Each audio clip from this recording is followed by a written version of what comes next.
আজি ঘোষণা হ'ল উচ্চতৰ মাধ্যমিক পৰীক্ষাৰ ফলাফল।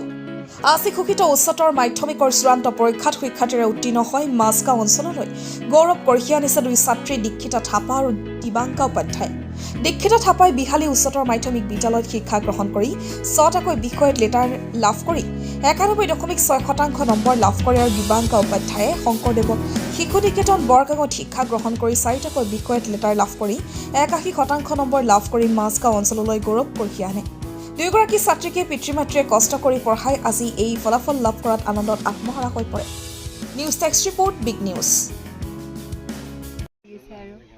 ফলাফলটো কেনেকুৱা ধৰণৰ আছিলে বা বিহালী অঞ্চলৰ ৰাইজে তোমাক কেনেদৰে আশীৰ্বাদ প্ৰদান কৰিছে?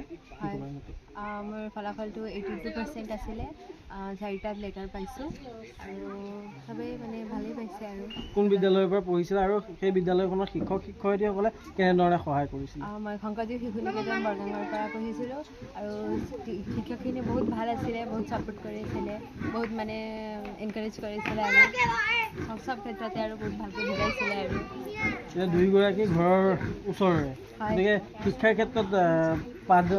ক্ষেত্ৰত কেনেধৰণে তোমালোকে কথা পাতিছিলা বা শিক্ষা কেনেধৰণে গ্ৰহণ কৰিছিলা? হয়, তেনেকুৱা কিবা তাই নুবুজি থাকিলে মোক সোধে, মই নুবুজি থাকিলে তাক সোধোঁ, তেনেকুৱা আৰু আমি মানে কঅপাৰেট হৈ পিনে পঢ়িছিলোঁ আৰু তেনেকুৱা। আৰু ভৱিষ্যতে কি হোৱাৰ আশা আছে? ভৱিষ্যতে মই টিচাৰ হোৱাৰ আশা ৰাখিছোঁ। আৰু ভালে হৈছে, সকলো ছাবজেক্টত লেটাৰ পাইছোঁ, 91%। অনুভৱটো বহুত ভাল লাগিছে, যিমান কষ্ট কৰিছোঁ তাৰ ফলাফলখিনি পাইছোঁ।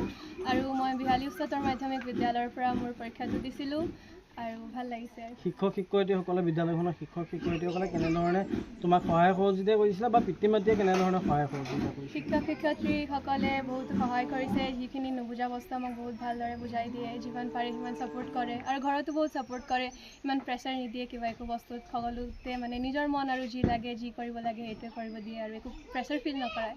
আগন্তুক দিনত কি হোৱাৰ ইচ্ছা প্ৰকাশ কৰিছে আৰু বৰ্তমান শিক্ষাৰ ক্ষেত্ৰখন কেনেদৰে আগবঢ়াই যাম বুলি ভাবিছে? এনেদৰে আগবাঢ়ি যাম বুলি ভাবিছোঁ আৰু ভৱিষ্যতে এডভকেট হ'ম বুলি আশা ৰাখিছোঁ। যিহেতু শিক্ষাৰ বৰ্তমান তোমালোকে পাছ কৰিলা আৰু অনাগত যিসকল ষ্টুডেণ্ট আছে তেখেতসকলক কিবা জনাবলগীয়া আছে?